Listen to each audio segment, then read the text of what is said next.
For the best aerospace era, this is Mansplaining. Here's the host, Anthony L. Seeley.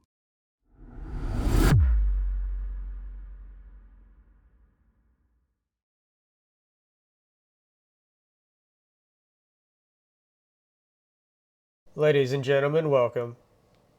In aviation, safety and security are the number one priorities, especially in the airline business. Just behind these two principles is time. Here's a phrase that has stuck with me all these years from my first airline I worked at. On time, if not before time. I once had a supervisor who would say it just like that. Today, I want to cover why time and keeping track of it is so important today, and how those aviation legends I profile from the best aerospace era kept track of it more than 100 years ago.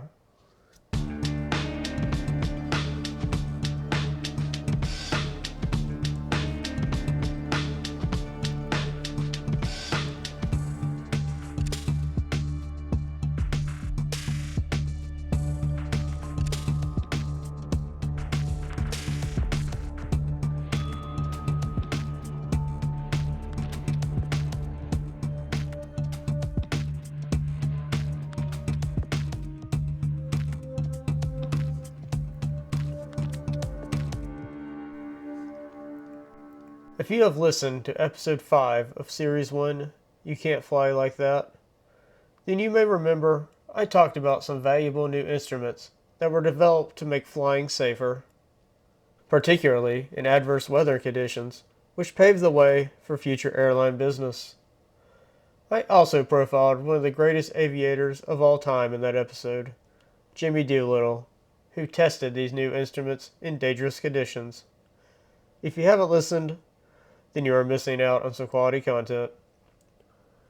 I bring this up because at the end of that episode, I mentioned one valuable tool that early aviators used since the beginning of flight, but it wasn't actually attached to the airplane itself. This device was worn on the wrist by most, if not all, of the earliest aviation legends that I will profile here on Mansplaining. Yes, we are talking about why keeping track of time was so important to aviation during the best aerospace era and today. This is how aviation led to the advent of wristwatches. I will also talk about a few specific wristwatches that were used over 100 years ago, and some contemporary examples you can find today. First, here is why time is so paramount for the airlines today, and why those agents on the ground you see loading bags onto airplanes, and why those at the gate boarding passengers are so important to the airline business. Here's an example for you. If a flight bound for, let's say, Denver pushes the gate at, let's say, BWI at or before departure time, then all of its passengers and cargo get to where they're going on time, right? Sounds great for those passengers and cargo customers, but it also means the airplane and its crew can make its next leg or flight to, let's say, Las Vegas, and so on to the next leg. On-time performance is tracked by the Department of Transportation. You can go online at their website, transportation.gov, and look up at each airline's on-time performance numbers. I don't know if your average air traveling passenger cares to check these numbers, but investors and shareholders do. The air transportation business would not exist if it was not profitable. Excellent on-time numbers matter, but only if on-time performance is made safely and securely. This is one major reason the global airline industry is projected to exceed $1 trillion in revenue in 2025, according to one article I read. Time is money. And timing is even more important in regards to the military. Here is an example from World War II. In my episode, Last Combat Mission, I talked about the bombing raids by U.S. forces over Japan in World War II. It was a complex operation that needed to be executed on time. Squadrons of P-51 and P-61 fighters stationed in Iwo Jima needed to take off at the right time in order to carry out their mission, which was to protect and escort the B-29 bombers. The B-29 bombers would take off from islands like Guam early in the morning and head for the Japanese mainland. The squadrons of P-51 and P-61 fighters needed to take off later that morning at the right time in order to rendezvous and escort the bombers to their targets. If the fighter squadrons reached the Japanese coast too early, then they would have to fly around in a holding pattern waiting for the B-29s. This would cause the squadron to burn too much fuel, potentially causing them to reach the point when they would need to head back to Iwo Jima. If they did not rendezvous in an optimal time frame, then the B-29s would have to defend themselves against the fierce Japanese Empire fighters and interceptors alone. As awesome and well armed as the B-29 was, defending itself against squadrons of small, fast, agile Japanese fighters was not ideal. Timing these rendezvous and attacks of the fighters and bombers correctly saved many of our servicemen and our airplanes in World War II. As you can see, time is invaluable in aviation. However, there was a problem in the earliest days in the aviation when it came to keeping track of time. The way men in the century leading up to the best aerospace era was not ideal for aviators. One scene you might imagine straight out of the 1800s would be a train conductor or businessman reaching into his vest pocket to pull out a pocket watch to check the time. This kind of parallels how people check the time in recent years. If you want to know what time it is, do you reach into your pocket and pull out your smartphone to check? Well, then you're just like those people in the late 1800s, right? And yes, I know smartwatches are a thing, but just follow me on this one. For the earliest aviators in the air, taking one of your hands from your controls or a handle to pull out and look down at a pocket watch made an already dangerous endeavor more daring. This is just like looking down at your phone while you're driving because you got a text. Don't be that person. Now, one early aviator wanted to solve this problem, and he just happened to have a friend who could make what he had in mind. This brings us to a man named Alberto Santos Dumont.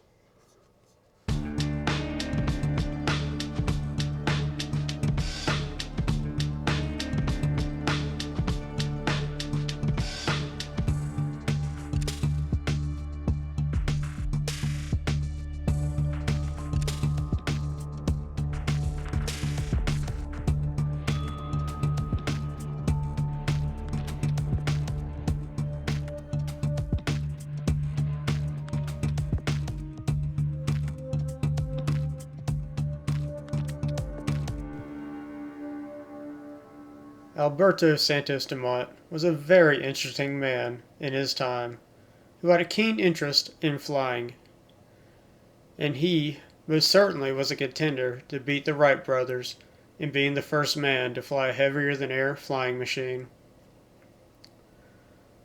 Born in Palmira, Brazil in 1873, Santos Dumont was wealthy, smart, and was the ideal adventurer around the turn of the century. You could say he was an adrenaline junkie. He climbed mountains and raced bicycles. But for him, the sky was the ultimate adventure. At the time, balloons and airships were the only way up. He famously flew a football-shaped airship around the Eiffel Tower in 1899, before turning his efforts to heavier-than-air flying machines. Santos Dumont knew pocket watches were not going to be practical for him to tell the time in the air. So he turned to a friend of his to make something more ideal for an aviator. This friend he turned to was named Louis Cartier. Yes, that Cartier, of the company that was founded in Paris, France in 1847. That company whose watches, jewelry, or fragrances that come in a red box that you buy to impress your spouse. The jeweler of kings and the king of jewelry. From the company that ranked 56 in Forbes' most valuable brands today. That Cartier. Louis Cartier made a timepiece that could fit around Santos Dumont's wrist with a leather strap. Now, with much fanfare, in 1906, Santos Dumont flew his flying machine called the 14 bis with his timepiece on his wrist. There are videos of this flight on the internet, by the way. After this, it became a theme that men who wore watches on their wrist accomplished great things. I will be profiling Alberto Santos Dumont in the future, so stand by for that. Now for the watch. Cartier's most popular and well-known watch is probably the iconic Cartier tank. But this watch predates that iconic timepiece. There are modern versions of this watch, the Santos de Cartier.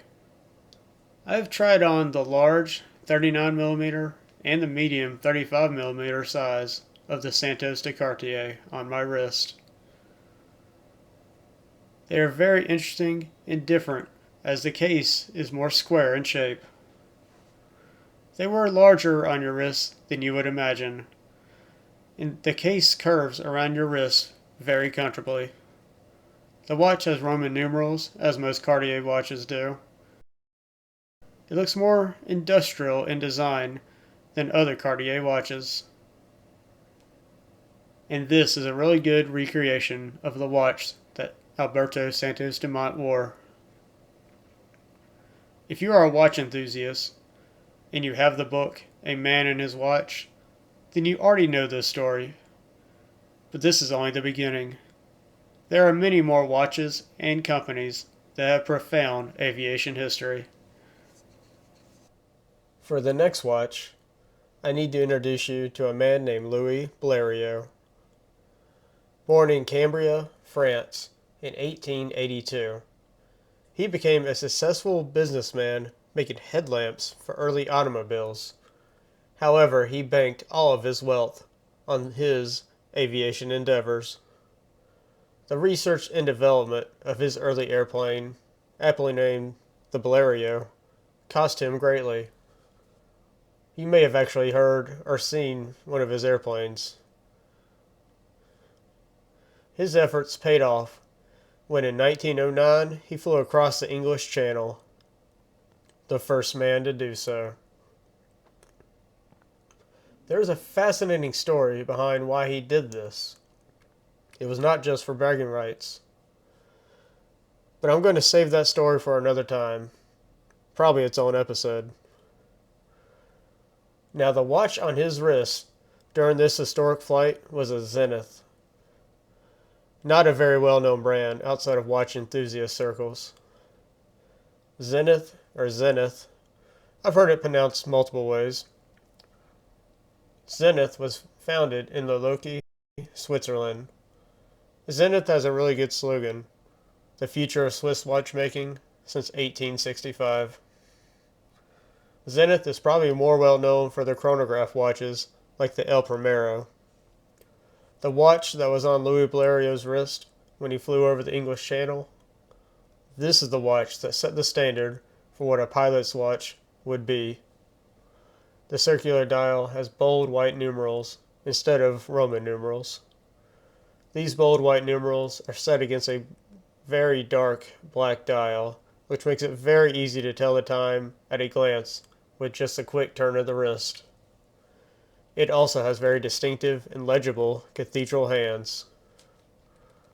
The crown of this watch was very large, which made it easy, or easier, for a pilot with gloves on to be able to operate. It can get very cold up in the air, so gloves were definitely needed. Just a few years ago, in 2012, I believe, Zenith produced a watch very similar to the one Valerio had on his wrist during that famous flight over the English Channel. It was called the Zenith Pilot Type 20 Extra Special. A very good looking watch. It definitely appears to be from a time when the world was changing fast to a more modern industrial setting. The Type 20, with its bronze and titanium case, was available at 45mm and 40mm sizes. It has the word Zenith Pilot Extra Special on the dial. The original only said Zenith and Special. There is an engraving on the caseback of this watch that shows Valerio flying his monoplane. By the way, if you own a watch company and you release a watch with the word pilot on the dial, then I must warn you, Zenith lawyers will be calling you shortly. Zenith is the only watch brand who can legally have the word pilot written on the dial of their watches. The founder of Zenith, named Lecoultre, trademarked the word pilot all the way back in 1888, more than 2 decades before Valerio's historic flight. There are many awesome watch brands that have existed for well over a century. This next brand on my list has been in business on the very same site since 1904. This one is another lesser known brand, Oris, a watch brand that was founded in Holstein, Switzerland in 1904. Today, Oris's best-selling and most popular watch is probably their dive watch, the Aquas. The watch I will profile here is a reissue of a watch that Oris manufactured all the way back in the 19-teens. Now, what was going on in the 19-teens? Oh yes, the war to end all wars, as it was known at the time. It's the Oris Big Crown 1917 that was released in 2017 to mark its 100th anniversary. I have put on the Oris Big Crown 1917 on my wrist. The dial has bold yellow numerals with cathedral hands. A major distinctive feature of this watch is its case. The sides of the case are rounded, and this makes the watch look kind of thicker than it really is.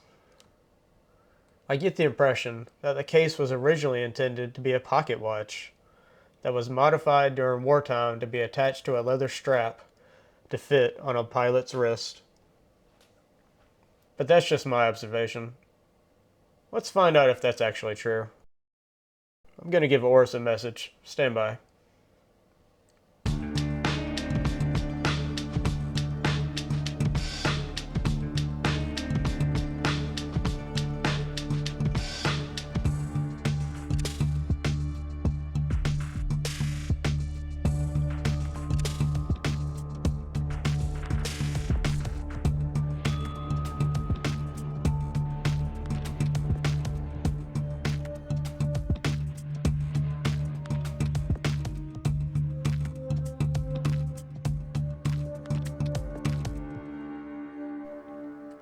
I sent them a message, and the Oris Help Center sent me back an article.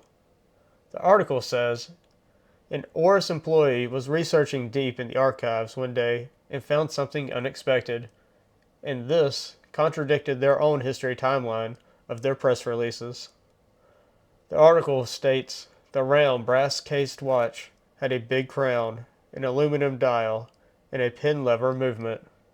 It was essentially a pocket watch with wire loop lugs soldered on its case. This was common practice during the First World War, as officers looked for practical ways of wearing watches as aerial warfare developed. I find stuff like this fascinating. And as I said before, this very watch contradicts Oris's own timeline. They state that the first wristwatch they made was, I think, in the 1920s, and the first pilot's watch all the way in the 1930s. The modern watch, which this is based off of, is the Oris Big Crown 1917. Another interesting feature of the Big Crown 1917 is how it is wound and set.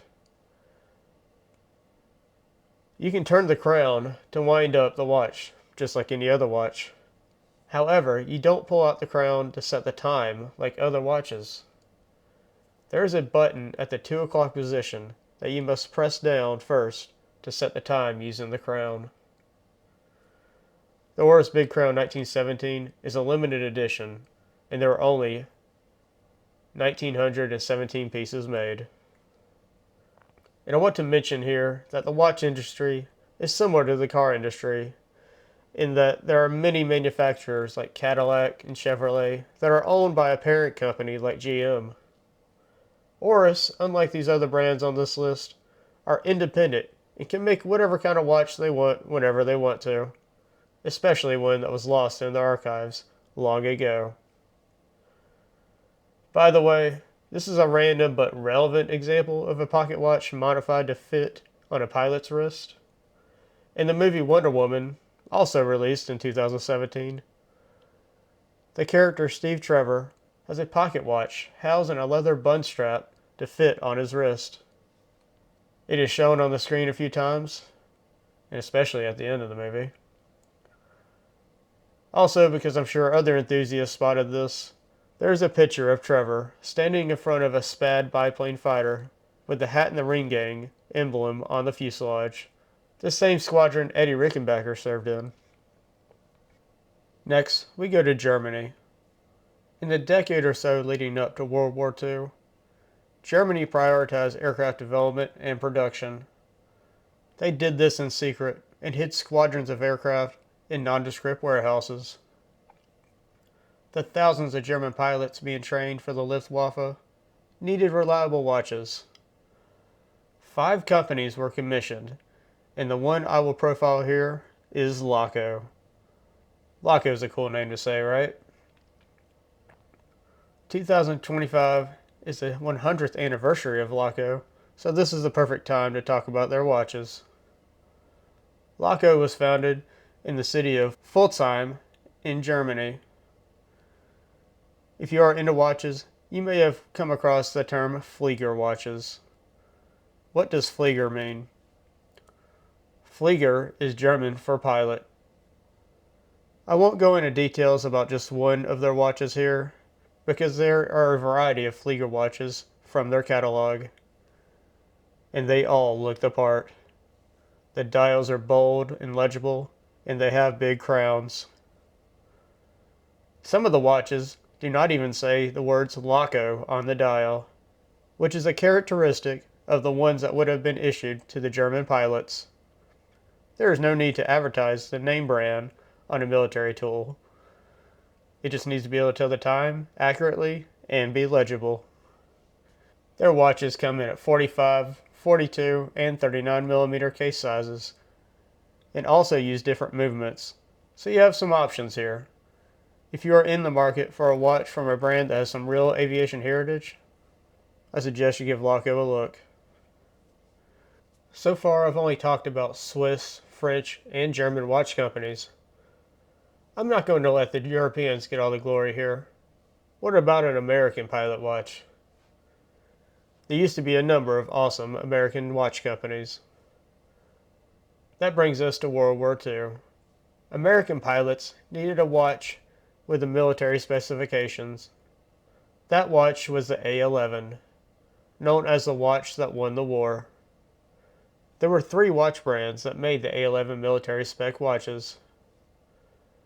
I want to bring this up here, but one major reason the US won World War II was that the American workers at home outmanufactured everyone else in the world by making more tanks, jeeps, ships, submarines, airplanes, and watches.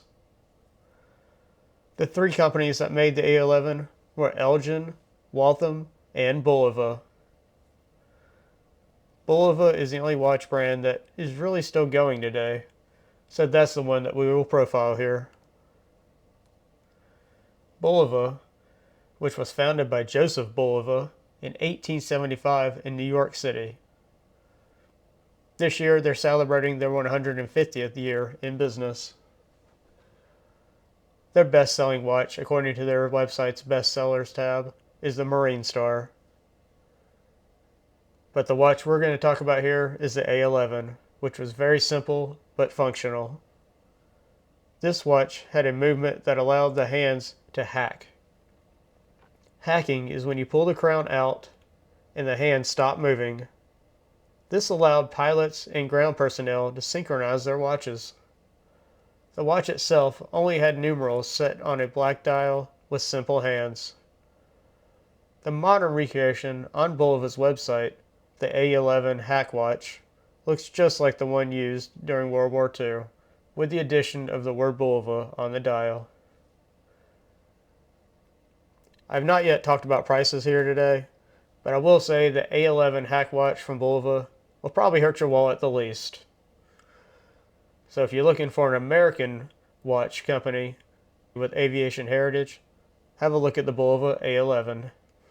Now, there are many watch review videos on YouTube that can give you an up-close look at these watches.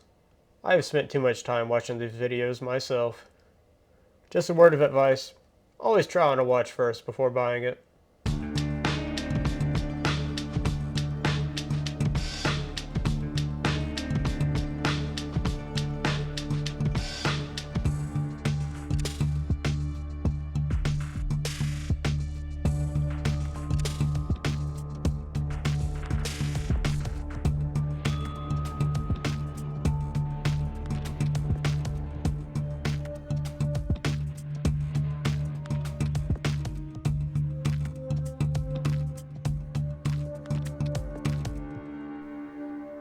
Now, as you can see, watches are more than just a flex or something to show off during the best aerospace era. There are a few companies that made watches with truly significant real aviation heritage behind the dial. Obviously, I'm into watches myself, and I'm wearing a watch from one of these brands I mentioned before. It's an Oris Big Crown pointer date. A very cool pilot's watch, and I believe it's stated on Oris's website to be their first official pilot's watch, not a modified pocket watch like the 1917 was. It has a dark blue dial that could symbolize what an early aviator would see coming in for landing just before dark, like the sky just after sunset where you can still see some blue in the dark horizon. It has a big crown, as the name implies, and is very legible with bold white numerals and simple hands to tell the time. Also, like the name implies, it has a third hand that points to the date along the edge of the dial. Oris has been making pointer dates since 1938. I believe this is modeled after a 1940 example. It's a very interesting watch, and its size fits my wrist, unlike other pilots' watches. Now, are there any pilots out there wearing any of these watches today? Probably not. They're most likely wearing smartwatches. Now, for you watch enthusiasts out there who are shouting at me right now, saying I should have mentioned Longines, Breitling, or IWC, there are many more watches with aviation heritage that I want to talk about in the future. Now, I know many of you listening come to mansplaining for airplanes and rockets and those who designed and flew them. I want you to keep in mind that almost all of the aerospace legends that I cover here most likely had a watch on their wrist while achieving things like flying over an ocean for the first time, or breaking the sound barrier, or flying in the largest aerial dogfights in history. And what about those watches that were used in space? Yes, that's the subject for a future episode as well, so stand by for that. Until then, thank you so much for listening, and remember, there is always a light at the end of the runway. Follow Mansplaining for more stories from the best aerospace era, or go to bestaerospaceera.com or find us on social media.